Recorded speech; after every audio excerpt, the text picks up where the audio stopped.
မင်္ဂလာပါရှင်ခုဖတ်ပြပေးမှလေးရကြတော့မနေ့ကဖတ်ပြပေးထားတဲ့အဆက်လေးဖြစ်ပါတယ်စကားဤကောင်းကျိုးဆုံးပြများဆိုတဲ့အပိုင်းနဲ့လေးဖြစ်ပါတယ်ရှင်အရေးကြီးတာကတဲ့ကိုစကားပြန်ပြောတဲ့နေရာမှာယဉ်ကျေးမဲ့သူများကိုမစော်ကားဘူးစော်ကားမဲ့စကားလုံးမျိုးရိုင်းပြသွားမဲ့စကားလုံးမျိုးလည်းမပါစေရဘူးတဲ့ကိုဘယ်လောက်ပဲမှန်နေပါစေဒေါသနဲ့တုံ့ပြန်တာမျိုးမဖြစ်စေရဘူးမလိုအပ်ပဲဝေ့နေတဲ့စကားတွေမပြောဖြစ်အောင်လေ့ကျင့်တဖြည်းဖြည်းနဲ့တည်ကြည်ပြီးပြတ်သားတိကျတဲ့အတိတ်ပဲပြေဝတဲ့စကားလုံးမျိုးတွေပြောတတ်လာပါလိမ့်မယ်စကားများများပြောရတဲ့လူစားမျိုးတွေဆိုပိုသတိထားရတယ်စကားဆိုတာကပြောပါများအမားပါတတ်တာကိုတဲ့ဒီတော့လိုရင်းပြောတတ်အောင်လေ့ကျင့်ယူရပါတယ်စကားနိုင်တတ်တဲ့လူတွေကိုလည်းမိခွန်းနဲ့ဟန်တာတက်ရမယ်ကိုသိခါကိုတမင်ထိပါလို့တဲ့ရွယ်ချက်နဲ့ပြည်ရများတဲ့မိခွန်းမျိုးတွေလည်းမေးတတ်ကြပါတယ်ကိုဖြေတဲ့ပုံစံမကြရင်အများကြီးနစ်နာသွားဖို့အလားအလာရှိပါတယ်ဒီလိုအခြေအနေမျိုးမှာတဲ့ပြန်မဖြေပဲတံပြန်မိခွန်းလောက်တာပြန်မေးလိုက်တင်ပါတယ်ဒီနေရာမှာတဲ့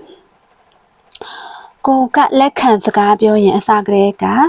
ရည်ရွယ်ချက်ရှိတဲ့လူမျိုးကကိုစကားကိုနင်းပြီးရှေ့ဆက်ထိပါဖို့ကြိုးစားလာတတ်ပါတယ်တချို့လူတွေမှာအဲ့ဒီအကျင့်ရှိတယ်ဒါကိုကပါနိုင်ရပါတယ်မဟုတ်မခံကိုထင်တိုင်းပြန်ပြောနေလို့မရပါဘူးစကားများပြန်ပြောနေတာကိုက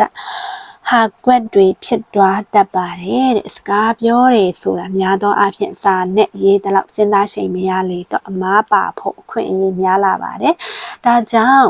ဒီလိုအခြေအနေမှာလိမ္မာပါနတ်စွာစကားဖြတ်တတ်ဖို့လိုပါတယ်စကားတွေအများကြီးမပြောရပဲအရင်ကြီးဆုံးစကားအဆုံးသတ်လိုက်ပါတဲ့မဟုတ်ရင်ကြာလာသည်နဲ့အမားလည်းများလာပြီးစိတ်ဆင်းရဲတွေဆက်ဖြစ်လာတတ်ပါတယ်ဒါကြောင့်စကားကိုထိမိစွာပြောတတ်ဖို့လိုပါတယ်အရေးလည်းကြီးပါတယ်ကိုပြောတဲ့စကားကကိုပေးချင်တဲ့ message ကိုလည်းအတိအကျစွာပေးနိုင်ရမယ်ကိုလည်းကာကွယ်ပြီးသားဖြစ်ရပါမယ်ဒါဟာစကလုံးကျလက်စွာပြောနိုင်ခြင်းရဲ့အကျိုးပါတဲ့ကိုစကားအပေါ်မှာရိုးသားပါရည်ရွယ်ချက်ရိုးသားပါဟန်တွေမပါပါနဲ့လက်တွေ့ဆန်တဲ့စကားဖြစ်ပါစေအသုံးချလို့ရတဲ့စကားနားလည်လွယ်တဲ့စကားဖြစ်ပါစေကိုဘဝကိုစကလုံးနဲ့တင်တိဆောက်လို့ရသွားပါလိမ့်မယ်အမေမွေးကလေးကပါလာတဲ့ဒီပစက်ဟာကိုအမြင့်ကိုလည်းတွန်းပို့နိုင်တယ်လို့အောက်ဆုံးကိုလည်းတွန်းချတတ်ပါတယ်ကိုကာကွယ်ပေးနိုင်တယ်လို့ကိုအန်ဒီအတွင်းလည်းရောက်သွားစေနိုင်ပါတယ်တင်တော့စကားပြောရင်မဝေ့ပါနဲ့လိုရင်းကိုမြန်ရောက်အောင်ပြောတတ်ပါစေအဓိကအချက်တွေပဲပြောတတ်ပါစေဥပမာပေးရင်သက်ဆိုင်သောဥပမာဖြစ်ပါစေမိမိစကားဖြင့်မိမိကိုကာကွယ်နိုင်ပါစေအားလုံးထိရောက်သောစကားလုံးများဖြင့်မိမိကိုရောလောကကိုပါအကျိုးရှိစေပြီး